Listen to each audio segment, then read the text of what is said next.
തിരുവനന്തപുരം വെങ്ങാനൂരിൽ ഗുണ്ടാക്രമണം.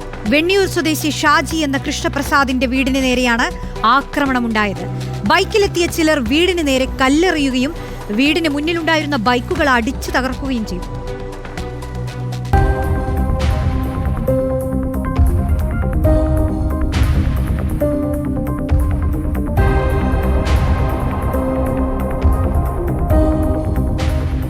ഇന്നലെ അർദ്ധരാത്രിയോടുകൂടിയാണ് വെങ്ങാനൂർ വെണ്ണിയൂർ സ്വദേശി കൃഷ്ണപ്രസാദിന്റെ വീടിന് നേരെ ആക്രമണമുണ്ടായത്.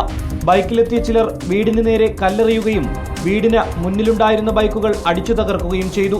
ശബ്ദം കേട്ട് പുറത്തേക്കിറങ്ങിയ കൃഷ്ണപ്രസാദിന്റെ അമ്മുമ്മയ്ക്കും മകനും കല്ലേറിൽ പരിക്കേറ്റു.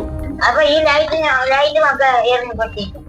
അതുപോലെ വണ്ടി. അപ്പൊ ഞാൻ ഇവനെ വിളിച്ച് വണ്ടി ഇങ്ങോട്ട് ഒരു മണിക്കകത്ത് വെച്ച് ആദ്യം വലിയ മരത്തിലാണ് ഷീറ്ററിന് കല്ലെറിഞ്ഞ് നമ്മൾ പൊടോ സൗണ്ട് ഇല്ല. അതിനുശേഷം ഇവിടെ ചെവരിൽ നമ്മളെ വണ്ടിയിൽ ലൈറ്റ് വലിച്ചു പൊളിച്ച് ഗ്രില്ലിന്റെ ഇവിടെ ഈ ചെവരിൽ മൊത്തം ഭാര്യ എറിയാറ്. ഓണക്കാലത്ത് ഭാര്യയെ കളിയാക്കിയതുമായി ബന്ധപ്പെട്ട പെരിങ്ങമല സ്വദേശികളുമായി ചില പ്രശ്നങ്ങൾ ഉണ്ടായിരുന്നു. അത് പോലീസുകാർ ഇടപെട്ട സംസാരിച്ചു തീർത്തിരുന്നു. അവരാണ് ഇതിന് പിന്നിലെന്ന് സംശയിക്കുന്നതായി കൃഷ്ണപ്രസാദ് പറയുന്നു. അത് കളിയാക്കിയതിന് ഞാൻ ചോദ്യം ചെയ്തതാണ്. അപ്പോൾ സ്റ്റേഷനിൽ പരാതി കൊടുത്താണ്. അതിൻ്റെ ചെയ്തിട്ട് സ്റ്റേഷനിൽ അവർ ചെയ്തതാണ്. അവർ സാർ പറയുകയും ചെയ്തു ഇനിമേലെ അവരെ ശല്യം ചെയ്തതെന്ന് പറഞ്ഞായിരുന്നു. സംഭവത്തിൽ വിഴിഞ്ഞം പോലീസ് കേസെടുത്ത് അന്വേഷണം ആരംഭിച്ചു.